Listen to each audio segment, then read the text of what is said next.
علیکم. جماعت دہن، آپ کے لیے یہ میری تیسری ویڈیو ہے. اس سے پہلے میں حمد کی تشریح اور حمد کا خلاصہ آپ کے ساتھ شیئر کر چکی ہوں. اس پہ میں ویڈیو بنا چکی ہوں. مجھے امید ہے کہ آپ نے ان تینوں ویڈیوز کو دیکھا ہوگا، میرے چینل کو سبسکرائب کیا ہوگا اور لائک اور شیئر کیا ہوگا. تو آج میری یہ تیسری ویڈیو ہے جس میں آپ کو حمد کی مشق میں دی گئی جو گرامر ہے وہ کرواؤں گی. گرامر میں آپ کے اس لیسن میں شامل ہے نظم اور غزل. مطلب نظم کسے کہتے ہیں اور غزل کسے کہتے ہیں. تو میں ان دونوں کی آسان جو تعریف ہے وہ آپ کو سمجھاؤں گی، بہت آسان الفاظ میں آپ کو ان کی تعریف بھی سمجھاؤں گی اور آپ کو لکھ کے بھی دکھاؤں گی کہ آپ اس کو آسان طریقے سے کس طرح سے یاد کر سکتے ہیں. سب سے پہلے آپ نے جو بھی آپ سے پوچھا جائے گرامر کا سوال، اس میں آپ نے لغوی معنی بتانا ہوتا ہے. اس کے بعد آپ اصطلاحی معنی بتاتے ہیں. اسی طرح اگر نظم کی میں آپ کو تعریف بتاؤں کہ نظم کسے کہتے ہیں، تو نظم کے لغوی معنی ہیں تنظیم اور ترتیب. تنظیم سے سمجھیں جس طرح کسی چیز میں ایک ڈسپلن ہوتا ہے نا، نظم و ضبط ہوتا ہے، ڈسپلن، اور ایک ترتیب ہوتی ہے. نظم جو ہے وہ ایک ترتیب دیے گئے اشعار پر مشتمل ہوتی ہے. اور اصطلاح میں نظم ایسی مسلسل اور مربوط یعنی رابطے والی صنف ہے. ایک لگاتار اور مربوط یعنی رابطے والی صنف ہے جس کا ایک مرکزی خیال ضروری ہے. 3 باتیں میں نے آپ کو بتائیں: نظم کا لغوی معنی جو تنظیم اور ترتیب ہے، اصطلاحی معنی یعنی اصطلاح میں نظم ایسی مسلسل اور مربوط صنف ہے جس کا ایک مرکزی خیال ہوتا ہے. ٹھیک ہے، یعنی ہر نظم کا مرکزی خیال ہونا ضروری ہے. شاعر جو ہے وہ اسی مرکزی خیال کو، بیسک جو نقطہ ہے اس کو ذہن میں رکھ کر اپنے جو تاثرات ہے ان کو قلم بند کرتا ہے. نظم کے لیے ہیئت مطلب کسی خاص شکل کی ضرورت نہیں ہے. شکل مطلب نظم جو ہے وہ بند پر بھی مشتمل ہو سکتی ہے، نظم 2 اشعار پر بھی مشتمل ہو سکتی ہے، یا لگاتار مسلسل مربوط طریقے سے ایک اشعار کر کے بھی لکھی جا سکتی ہے. تو اس میں ہیئت اور موضوع کی کوئی پابندی نہیں ہے. اسی طرح سے اس میں قافیہ کا ایک نظام ہوتا ہے. قوافی جو ہے وہ جمع ہے قافیہ کی. تو آپ کو قافیہ سمجھ میں آتا ہے، اس لیے میں نے اس میں قافیہ ہی لکھا ہے کہ اس میں آپ قافیہ کا خیال رکھا جاتا ہے. اور اب اس کے بعد یہ تھوڑی سی آپ نظم کو سمجھنے کے بعد، اس کی تعریف بیان کرنے کے بعد آپ بتائیں گے کہ اردو شاعری میں آپ نے زیادہ سے زیادہ 3 شعراء کے نام یاد کر لیں. کوئی 5-6 یاد کرنے کی ضرورت نہیں کیونکہ اتنے یاد رہتے بھی نہیں ہیں. تو میں نے اردو شاعری کو محمد حسین آزاد کا نام آپ کو لکھ کے دکھایا ہے، مولانا حالی ہیں، علامہ محمد اقبال کے ساتھ آپ وغیرہ لگا دیں. یعنی ان شعراء نے نظم کی دولت سے اردو شاعری کو مالا مال کیا ہے. تو میں نے کافی آسان الفاظ میں جو ہے وہ آپ کو یہ نظم سمجھائی ہے. یہاں پہ انہوں نے بہت ڈیٹیل اور مشکل الفاظ استعمال کیے ہوئے ہیں. اسی طرح سے اب چلتے ہیں غزل کی طرف. غزل کسے کہتے ہیں؟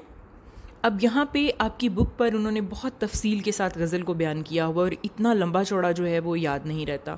میں نے کچھ الفاظ آپ کے لیے منتخب کیے ہیں اس میں سے تاکہ آپ کو اسے یاد کرنے میں آسانی ہو. غزل سب سے پہلے آپ نے یاد رکھنا ہے کہ غزل جو ہے وہ عربی لفظ ہے. ٹھیک ہے، غزل کو ایرانیوں نے رائج کیا. یعنی سب سے پہلے ایران میں لوگوں نے غزل کو جو ہے غزلیں لکھیں. غزل کے لغوی معنی عورتوں سے یا عورتوں کے بارے میں باتیں کرنا کے ہیں.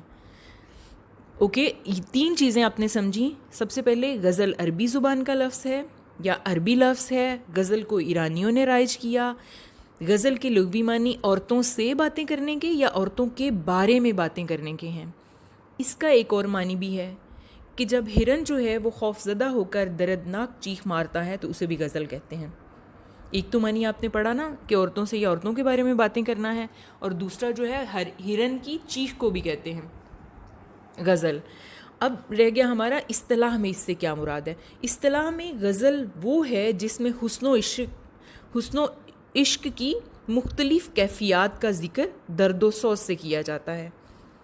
مطلب کہ غزل کے اصطلاحی معنی یہ ہیں کہ جس میں حسن و عشق کی مختلف کیفیات کا ذکر دکھ اور غم کے طور پر کیا جائے. اس کے مطلع یعنی پہلے شعر مطلع کہتے ہیں. غزل یا کے جو پہلے شعر کو اس کو مطلع کہتے ہیں. یعنی پہلے شعر کے دونوں مصرے ہم ردیف اور ہم قافیہ ہوتے ہیں. اب آپ کو اگر میں تھوڑا سا سمجھا دوں, آگے انشاءاللہ ہم قافیہ اور ردیف پڑھیں گے, لیکن میں ابھی آپ کو بتا دیتی ہوں کہ قافیہ کہتے ہیں ہم آواز الفاظ کو. ٹھیک ہے, تو اس کے مطلع یعنی پہلے شعر کے دونوں مصرے ہم قافیہ بھی ہوتے ہیں, ہم ردیف بھی ہوتے ہیں. ایک ہم آواز الفاظ اور ردیف ہوتا ہے ایک جیسے الفاظ جو ہیں وہ بار بار آنا, جبکہ دیگر اشعار کا ہر دوسرا مصرع ہم قافیہ و ہم ردیف ہوتا ہے. اب آپ کی آسانی کے لیے میں اس میں سے اگر آپ کو بتاؤں کہ ہم قافیہ کیا ہے تو دیکھیں,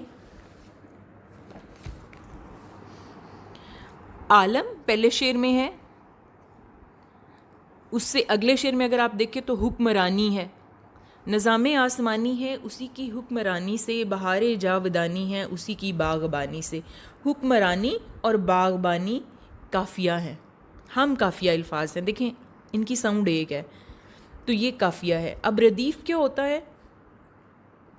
جیسے زمیں پر جلوہ آ رہا ہے مظاہر اس کی قدرت کے, بچھائے ہیں اسی داتا نے دسترخوان نعمت کے. دونوں میں کے آیا ہے, اس کو جو ایک جیسے الفاظ ہوں گے وہ ہم ردیف ہوتے ہیں. تو اب غزل کے جو 3 مشہور شعراء ہیں میں ان کے نام بتاتی ہوں آپ کو, میر تقی میر, مرزا غالب اور فیض احمد فیض. آپ ان کے علاوہ بھی بہت سے غزل گو شاعر ہیں, اس طرح سے اس کا اختتام کر سکتے ہیں. یہ آپ کے سامنے میں نے نظم کی تعریف کچھ آسان الفاظ میں آپ کو سمجھائی ہے اور لکھ کے بھی بتائی ہے, تاکہ آپ کو اس کو یاد کرنے میں آسانی ہو. آپ اس کو تحریر بھی کر سکتے ہیں, اور آپ کو یہ ایگزامز میں بھی جب کم الفاظ ہوں گے تو آپ کو یاد کرنے میں آسانی ہوگی.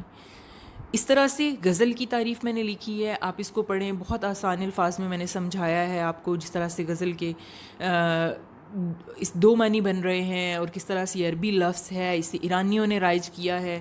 تو ان چیزوں کو اگر آپ ذہن میں رکھتے ہوئے اس کو سمجھیں گے تو مجھے امید ہے کہ آپ کو بہت اچھی طرح سے اس کی سمجھ آئے گی. اس سے اگلی ویڈیو جو ہے وہ میری نعت کی تشریح پہ ہوگی انشاءاللہ. اس کا خلاصہ بھی میں آپ کے ساتھ شیئر کروں گی, اور اس کی مشق میں دی گئی گرامر بھی انشاءاللہ. شکریہ. اللہ حافظ.